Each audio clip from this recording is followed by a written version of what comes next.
Crime contra o sistema financeiro nacional. Polícia Federal desarticula a quadrilha especializada em operações cambiais fraudulentas. 8 pessoas foram presas. O caso Mara Decker foi concluído hoje. O inquérito da jovem morta esquartejada em Joinville. 27 pessoas foram ouvidas no processo. A violência que preocupa cada vez mais. Pesquisa feita em São José aponta que a maioria dos comerciantes considera insatisfatória a segurança na cidade. Falhas no concurso. Depois do cancelamento das avaliações para alguns cargos no Ministério Público, o órgão decidiu hoje que todas as provas vão ser refeitas. E no esporte, Avaí faz bonito diante da torcida e avança na Copa do Brasil. O Band Cidade desta quarta-feira já está no ar.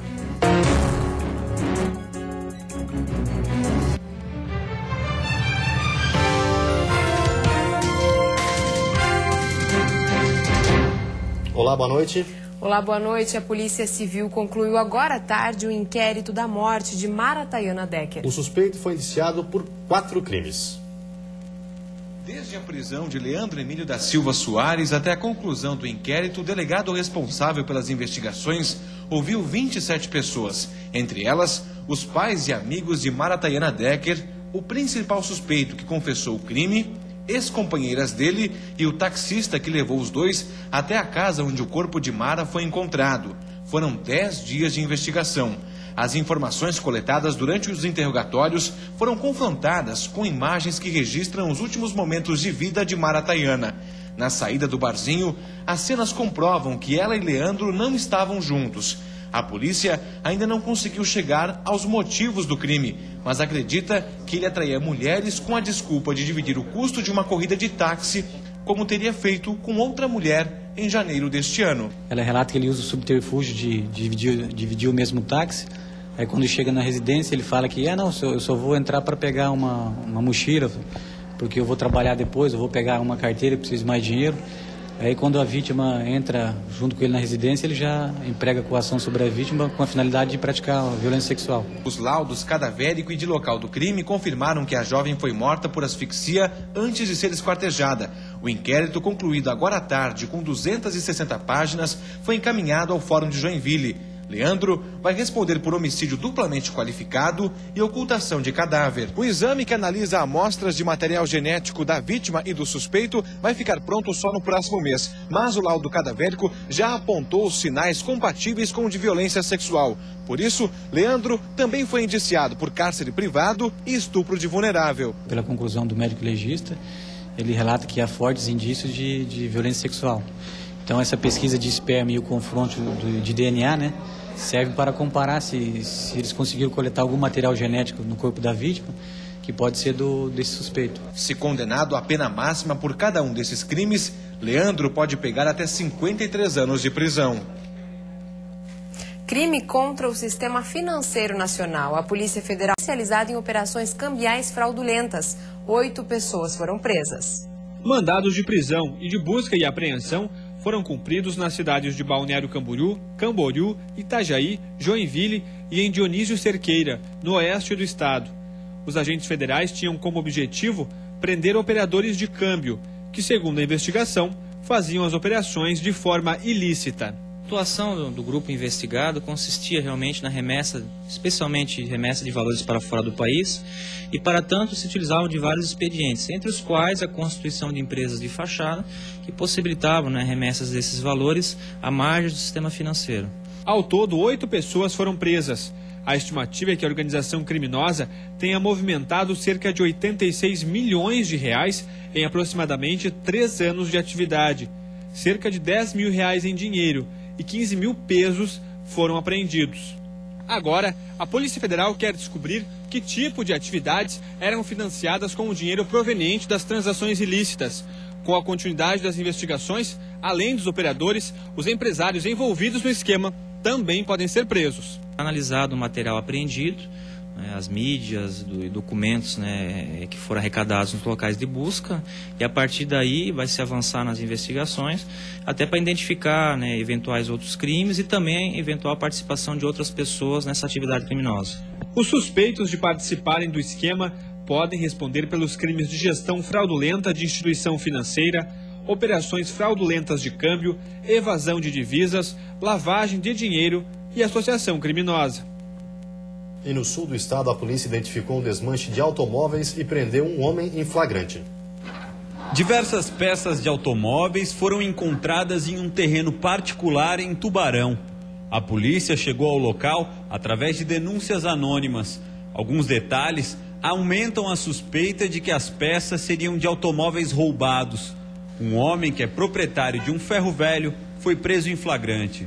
Delegacia de Combate a Crimes Ambientais, presidida pelo Dr. André Mendes da Silveira, já está autuando o sujeito em flagrante pelo crime previsto no artigo 54 e artigo 60 da Lei de Crimes Ambientais, e nós estamos aguardando a avaliação pericial para possibilitar a lavratura ou não do auto de prisão em flagrante pelos crimes de receptação e adulteração, então previsto no artigo 311 do Código Penal. Uma perícia será realizada pelo IGP para identificar a procedência do material. E a seguir, pesquisa revela a preocupação de empresários com o aumento da criminalidade em São José. E ainda, prefeito de Florianópolis anuncia mudanças na equipe de trabalho.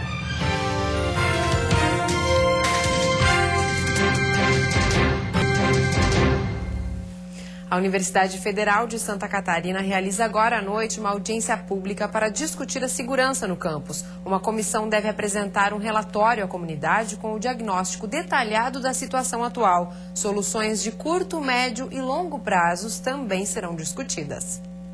Algumas medidas já estão sendo adotadas. Uma equipe noturna está trocando lâmpadas queimadas e novos vigias estão sendo contratados. Nos últimos meses, 33 unidades foram consertadas e a iluminação externa foi instalada em outros 21 pontos dentro do campus. Locais como estacionamentos mais afastados serão prioridade.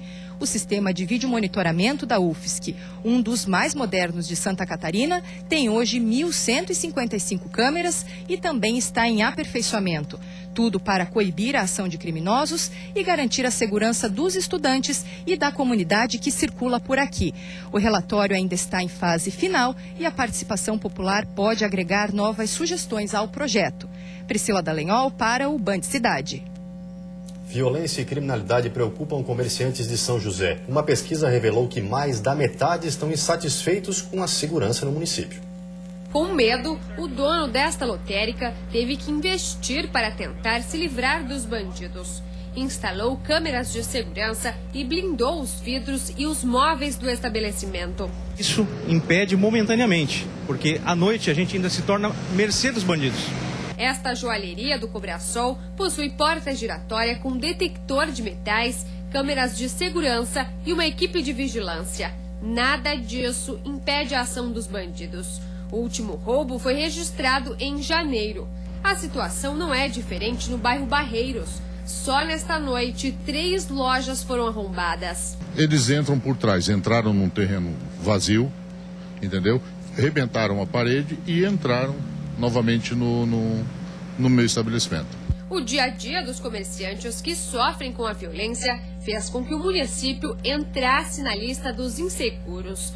Uma pesquisa da Câmara dos Dirigentes Lojistas entrevistou 362 comerciantes associados. A maioria avaliou a segurança como péssima. Acompanhamos inclusive problemas na nossa própria sede e verificamos que esse problema vem aumentando dia a dia. Nos últimos 5, 10 anos aí, isso se agravou muito e se não for tomada uma ação urgente, só tende a piorar. São José não é a cidade com mais habitantes de Santa Catarina. São cerca de 224 mil. Mas quando o assunto é violência e criminalidade, o município ocupa a 5ª posição. O 7º Batalhão da Polícia Militar atende, além de São José, São Pedro de Alcântara. São 210 policiais ativos para atender as duas cidades, 146 a menos do que há 8 anos. A assessoria de imprensa da Polícia Militar diz que o efetivo está menor do que em 2006, mas que o trabalho dos policiais agora é mais abrangente, fazendo uso de novas tecnologias como as câmeras de vídeo monitoramento. Já a Prefeitura disse que a Guarda Municipal só pode atuar no trânsito e na guarda do patrimônio público, mas para dar contribuição vem investindo em ações de parceria. A chegada de uma frente fria favorece a ocorrência de pancadas isoladas de chuva nessa quinta-feira, principalmente do oeste ao litoral. A temperatura mínima deve ficar em 10 graus na Serra e a máxima em 25 no sul do estado. No Planalto Norte, mínima de 12 e máxima de 22 graus. Na Grande Florianópolis, Vale do Itajaí e Litoral Norte, máxima de 24 graus. E no Oeste, mínima de 17 e máxima de 21 graus. E o prefeito César Souza Júnior anunciou no início da tarde de hoje alterações na sua equipe de trabalho. O decreto de nomeação será publicado no Diário Oficial do município na segunda-feira. As posses vão acontecer nos próximos dias. O vereador Tiago Silva assume a Secretaria de Assistência Social no lugar de Alessandro Abreu, que vai para a Procuradoria-Geral do município ocupar a vaga deixada por Júlio César Marcelino Júnior, que assumiu a Secretaria da Fazenda. Já o atual titular da Secretaria Executiva de Serviços Públicos, Acácio Garibaldi, assume a presidência da Companhia de Melhoramentos da Capital, ocupada interinamente por Mários Bragnati. Domingos Zancanaro, que havia assumido interinamente a Secretaria de Obras, foi efetivado no cargo. E depois do intervalo tem futebol. Avaí vence o Asa de Arapiraca e avança na Copa do Brasil. E também pela Copa do Brasil, a Chapecoense enfrenta o Ceará daqui a pouco na Arena Condá.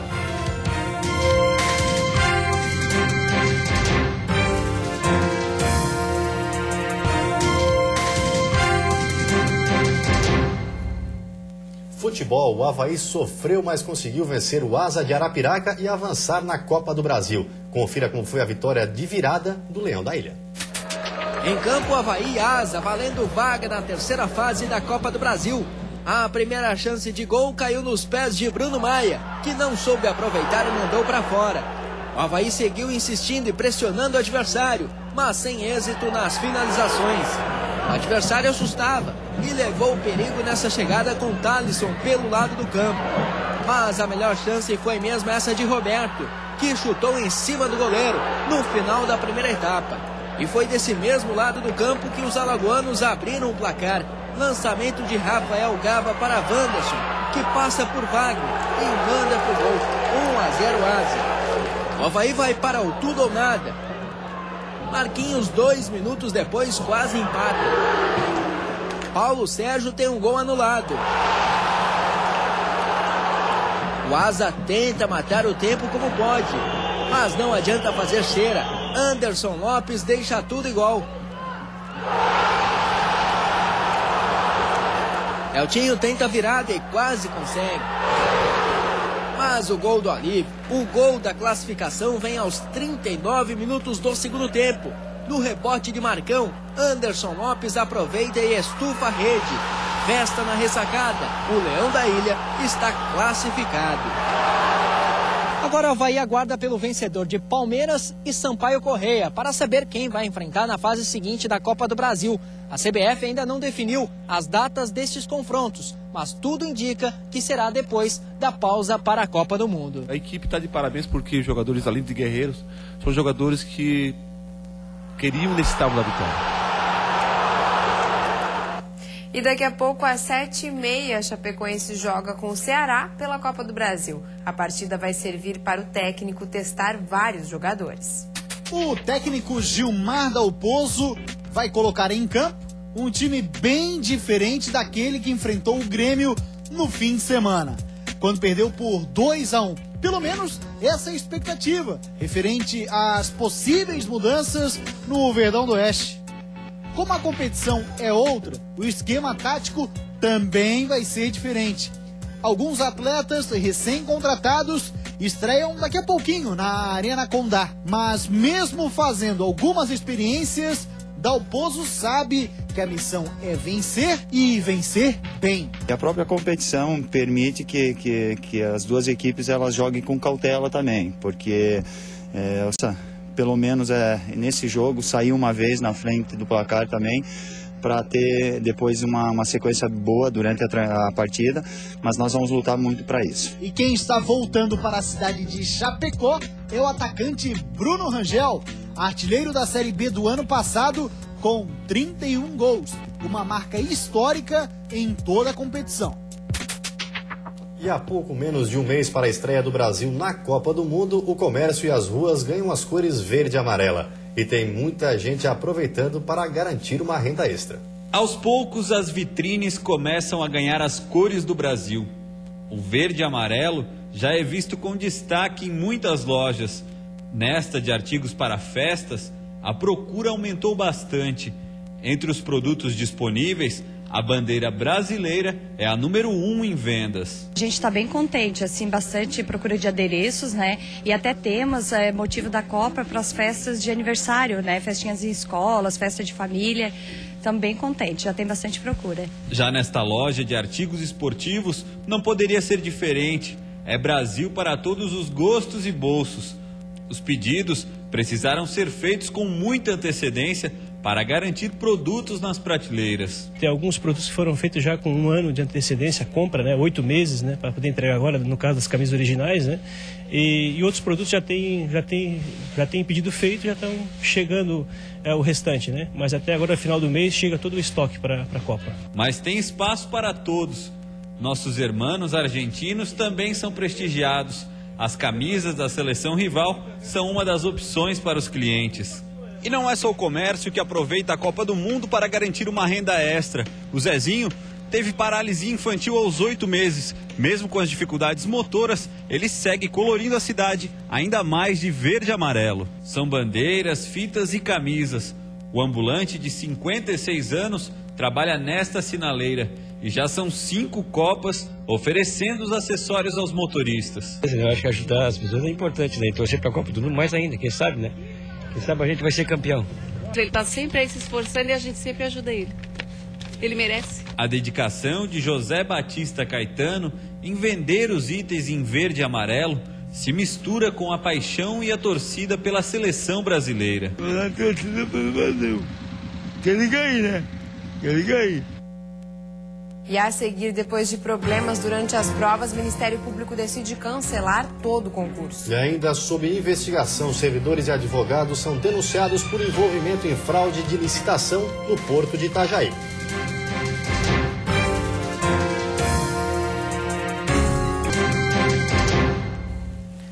A Agência Nacional de Saúde Suplementar suspendeu hoje à tarde a comercialização de novos convênios em 10 planos da Unimed da Grande Florianópolis. O motivo foram as reclamações de usuários à ouvidoria do órgão. Em nota, a Unimed informou que nenhum cliente vai ser prejudicado, uma vez que a medida se refere apenas à venda de novos planos.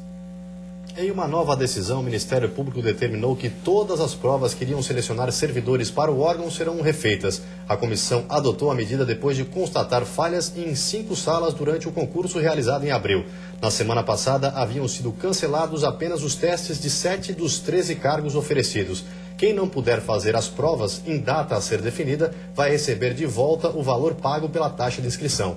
Mais informações no site que aparece na tela. Em Lages, o Grupo de Atuação Especial de Combate às Organizações Criminosas, do GAECO, realizou uma operação para apurar irregularidades na Secretaria Municipal de Segurança Pública. Agora, vereadores querem instaurar uma CPI para ajudar nas investigações. A operação foi realizada na semana passada. Documentos e computadores da Secretaria de Segurança e Ordem Pública de Lages foram apreendidos pelo GAECO. A denúncia de possíveis irregularidades e desvio de horas extras dos agentes de trânsito. Agora, vereadores querem apurar em CPI o que estava havendo na Secretaria. Não podemos ficar calados, né, e temos que apurar essas denúncias. Então, o que se fala hoje é que vem havendo ao longo do tempo diversos lançamentos indevidos nas folhas de pagamento através de horas extras e que essas horas extras estariam sendo desviadas por algumas pessoas de cargos comissionados. Mas a possível instauração da CPI na Câmara de Vereadores não agradou todo mundo. O assunto gerou polêmica na casa. Para alguns parlamentares, a CPI é desnecessária, já que o Ministério Público está investigando. É contra um funcionário, não contra o Executivo.